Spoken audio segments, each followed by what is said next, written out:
Hi Lana, how are you? My name is Miss Mary, your teacher of English, and today we're going to look at reading skills in grade 6.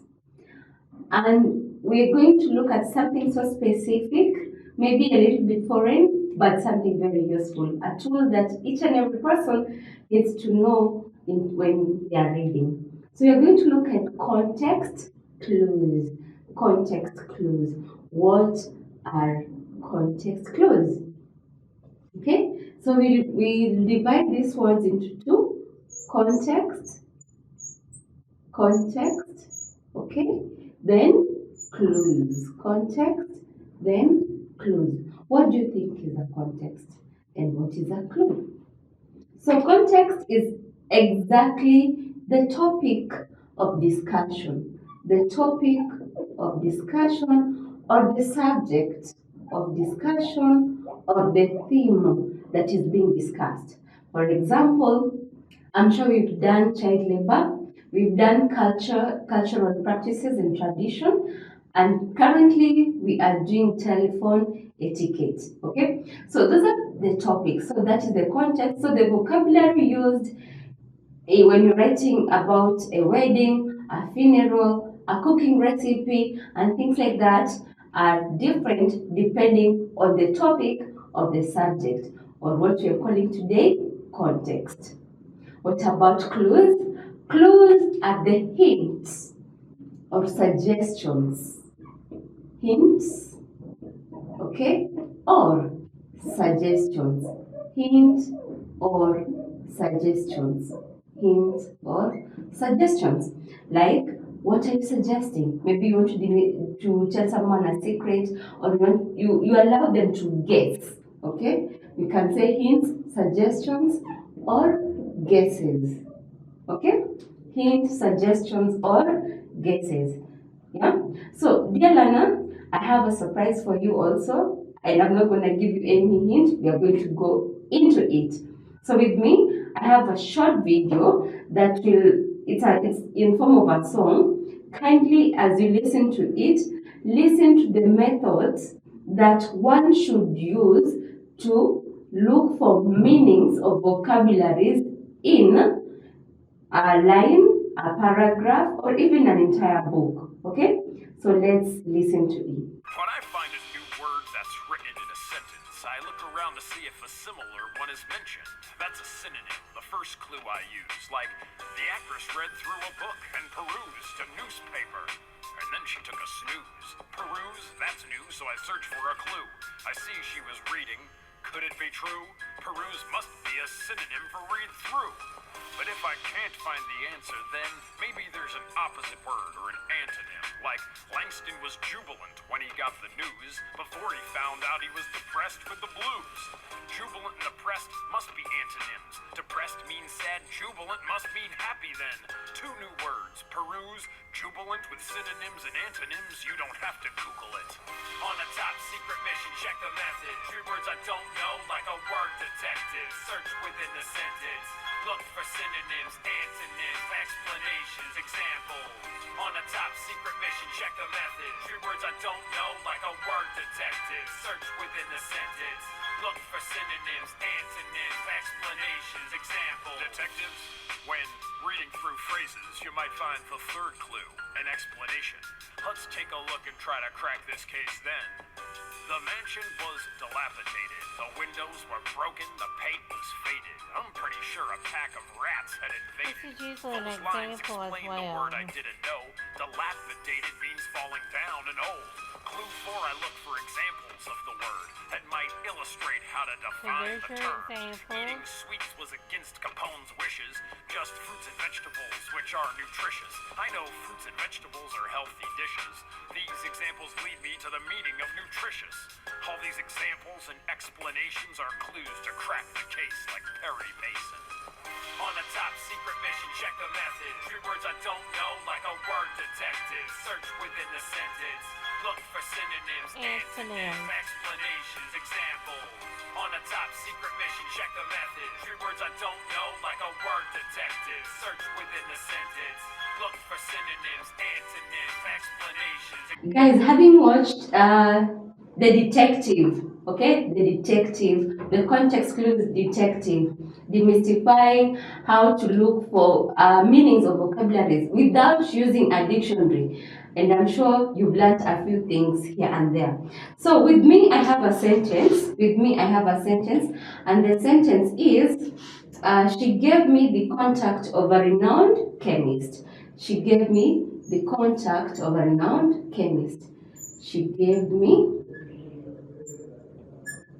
the contact.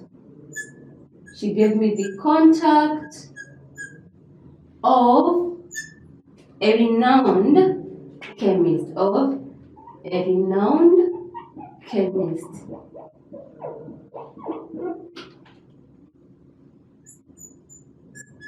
Of a renowned chemist.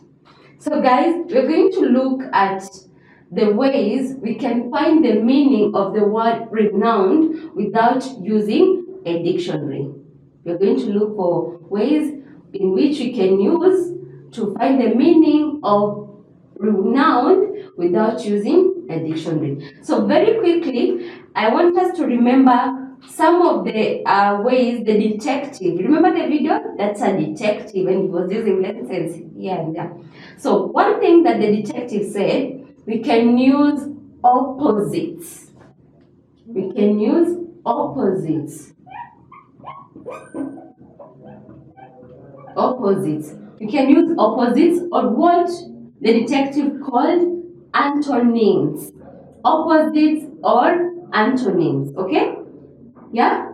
Opposites or antonyms. Like in a sentence, you will look for one meaning that is saying the opposite of the other. For example, we can say, the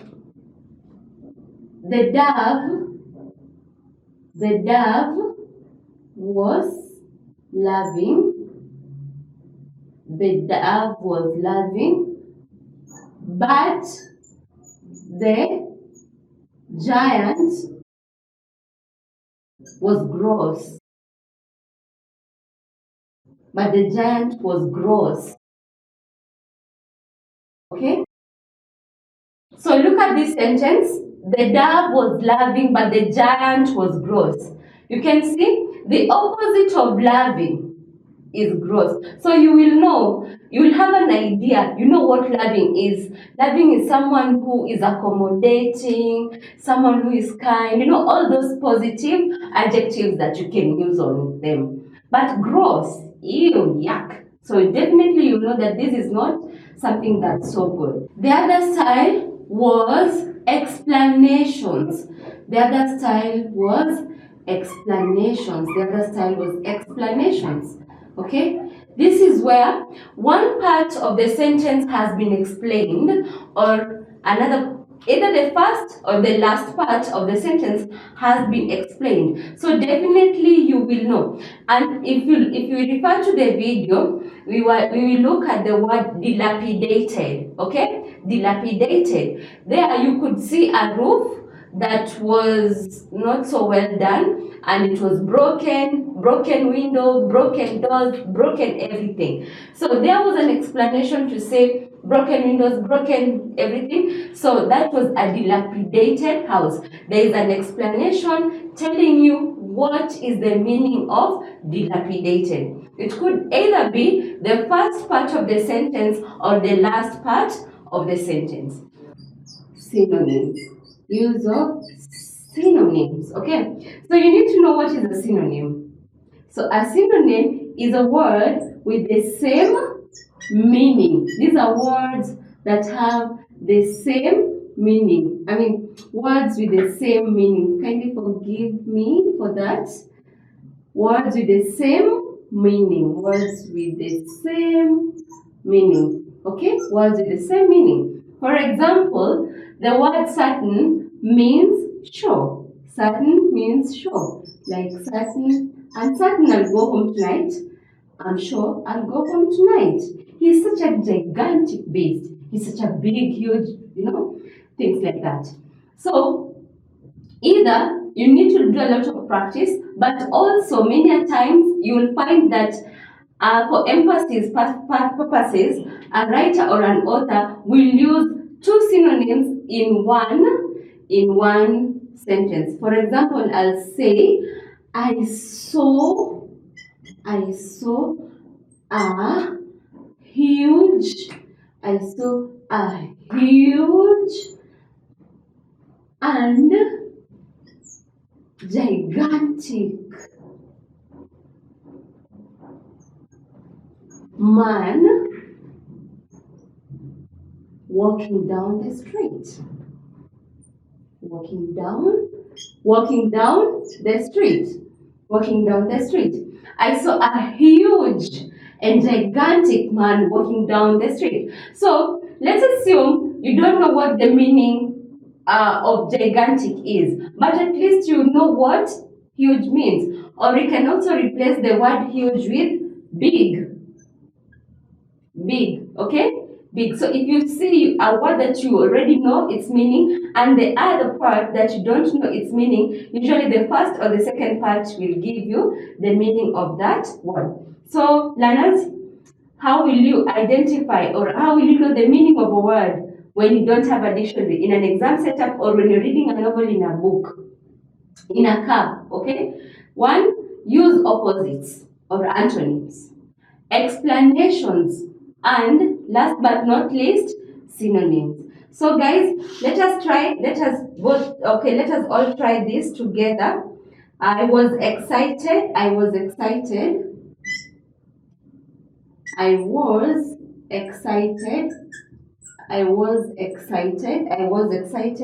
but also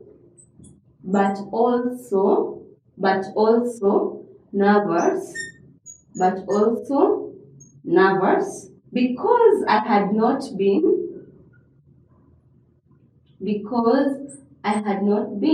to the city. I had not been to the city. Okay? So if you look at this, which technique are we going to use? Are we going to use opposites? Are we going to use explanations? Or are we going to use synonyms?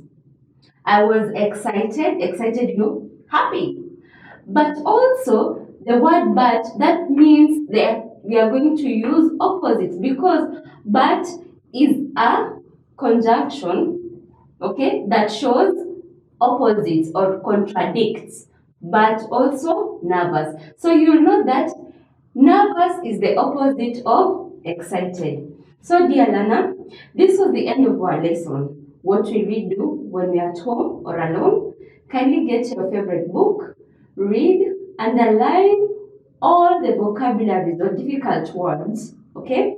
Try to understand, like the detective, try to know the definitions of those difficult words without using the dictionary, but use the context clues. I was your teacher, Miss Mary.